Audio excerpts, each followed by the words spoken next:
things happen for a reason, right? I mean, I guess sometimes they do, literally. Like, for instance, if I speed and I get pulled over, well, I got pulled over because I was speeding. But oftentimes, when people say things happen for a reason, they might mean something like, oh, this person broke up with me 10 years ago and it sucked, but after that is when I met the love of my life. Or perhaps a more tragic example, my father passed away, but it's alright because he was going through a lot of pain anyway, and he's in a better place, and I'm sure God has a plan for him. But what happens when someone you know dies unexpectedly after a monkey doll bangs on some drums? What do you say to that? Well, to answer that, we have to talk about a recent movie, coincidentally called The Monkey. So I gotta say, I fell in love with this movie right after watching it. I thought it did a fantastic job at blending humor, which was a hit or miss for some people, with great gore and, most importantly, thought-provoking themes. See, the movie explores the absurd nature of life and death, and it very much counters the idea that things happen for a reason. It's almost as if the monkey is the devil itself. But that's kind of a surface-level take at best, I think. We have to go a little deeper. Before we continue, spoilers, of course, will follow.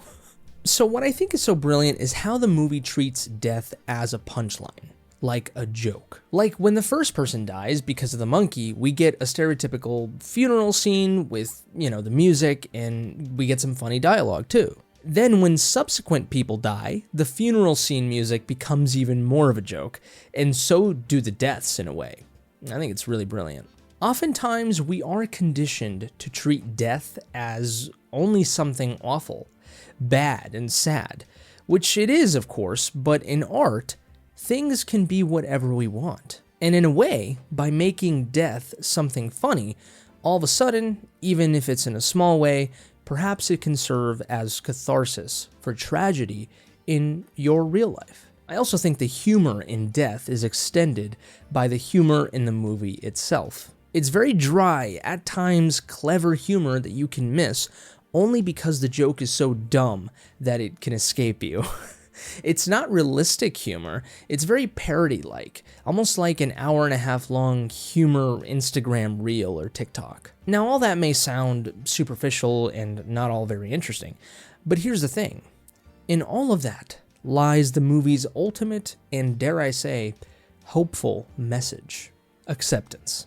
See, death happens in the movie basically like an accident, right? Now, of course, yes, you have to wind up the doll for it to kill someone, but make no mistake, it truly is all an accident. For example, the first time the doll is introduced to us and it's wound up, the characters don't know what will happen. Thus, you can say that the death that followed was an accident. But see, even when the evil brother, who's the secondary main character, is winding up the doll over and over again to kill his brother, the main character, the doll still only kills somewhat randomly. People in the same town or people that you may be acquaintances with. Thus, you can say it's all still accidental. Not to mention that how people die is also accidental. Even the feud between the two main character brothers, or the tension between the main character and his son, originate from accidents caused by the doll. Hell, the brothers running into the doll was an accident, in the same way you'd run into something while rummaging through your closet. However, the genius is when the movie shows that in order to better the relationship between each other, we have to extend a hand. Literally, there's a scene in the movie where this happens. You have to let go of prejudice. In the same way that you let a grudge or a grievance go when you realize that that thing that someone did that really hurt you was more complicated than it seemed, or simply put, someone messed up, willingly or not.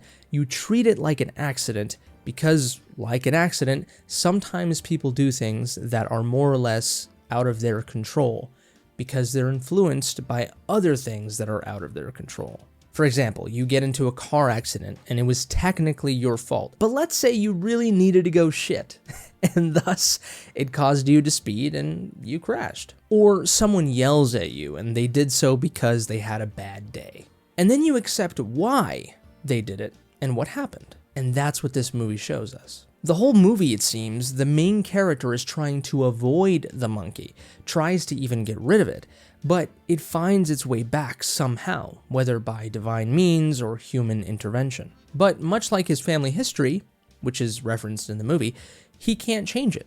He has to accept the monkey's place in his life and move forward.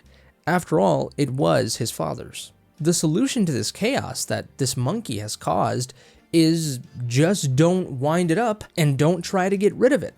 Let it be. Like life itself, let it take its course. Let life take whoever it ends up taking, accidentally or intentionally. Your time will come. My time will come.